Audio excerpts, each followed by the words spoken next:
कि खाना नपाएकोले खान्छन् कि खाना जान्नेले खान्छन्? यो ड्रागन फ्रुट कोसेली आइपुगेको छ कलाघरमा। यो कोसेली चाहिँ कलाघर सिन्धुलीका आजीवन सदस्य हाम्रा अभिभावकहरू अनिता सुवेदी अनि नारायण रेग्मी सरबाट प्राप्त भएको छ। विशेष गरी हाम्रो उहाँहरूको चाहिँ यो ड्रागन फ्रुट व्यवसाय पनि छ। अत्यन्तै स्वस्थ खालको ड्रागन फ्रुट उत्पादनमा चाहिँ विगत लामो समयदेखि उहाँहरू लागिरहनु भएको छ। उहाँहरूको ठूलो ठूलो 2वटा फर्महरू छन्। यहाँहरूले उहाँहरूसँग प्रत्यक्ष सम्पर्क गरेर पनि के गर्न सकिन्छ यो ड्रागन फ्रुट अनि खान पनि सकिन्छ, मगाउन पनि सकिन्छ। अब यति विज्ञापन गरिसके पछाडि अब यो ड्रागन फ्रुट खाएको पच्छ भन्ने लागेको छ। अब हामी खाना खाऊँ साथीहरू? ल नारायण सर अनि त्यस्तै गरी हाम्रो अनिता म्याडम अनि त्यस्तै गरी हेटौँडा रहनुहुने सबै टिमलाई पनि सम्झिँदै अब हामी खाना थाल्छौँ।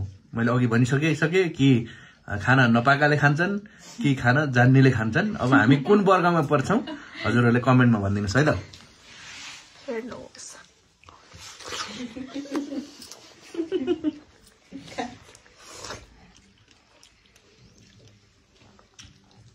एकदम मिठो छ है। कस्तो छ साथीहरू? कस्तो छ? मिठो छ। अब यो ड्रागन फ्रुट चाहिँ लगभग 6 टन है। यहाँहरूलाई पनि अब पठाउनु चाहिँ 3-4 प्लास्टिक पठाएको थियो होला नि। 1-2 प्लास्टिक चाहिँ यिनीहरूले खाए। के भन्नुहुन्छ? होइन, हामी मकवानपुर जिल्लाको हटिया भन्ने ठाउँमा पञ्चेबाजा प्रशिक्षणको लागि गएका थियौँ र त्यहाँबाट नजिकै पर्थ्यो उहाँहरूको घर नारायण सर अनि लक्ष्मी सुवेदी म्यामहरूको। अनि कार्यक्रम समापनको बेला आउनुभएको थियो र हामीलाई कलाघर सिन्धुली परिवार सबैजना मिलेर खानु भनेर उहाँबाट कोसेली पठाइदिनु भएको थियो ड्रागन फ्रुट। धेरै धेरै धन्यवाद। हामीले ल्यायौँ, खायौँ। हजुरहरूको माया कोसेली यस्तै गरी सदैव रहिरहोस्।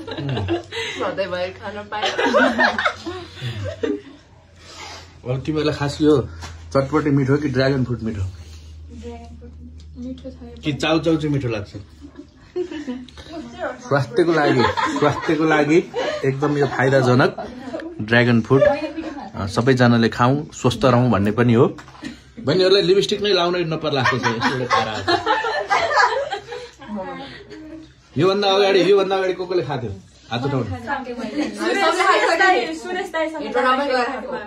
ओके ल अब हामी फेरि हेटौँडा छिट्टै आउँदैछौँ। हेटौँडा आइसके पछाडि चाहिँ हाम्रो हर्नामाडीमा पनि छ उहाँहरूको फार्म अनि अर्को अनुष्का फार्म पनि छ। 2टा फार्ममा कति खाने हो, तर हामी खान जाने बेलामा चाहिँ खालि काँडा मात्रै हुन्छ। समस्या यो हुन्छ। यसपालि चाहिँ दाना समेत खाने गरी हामी जाँदैछौँ।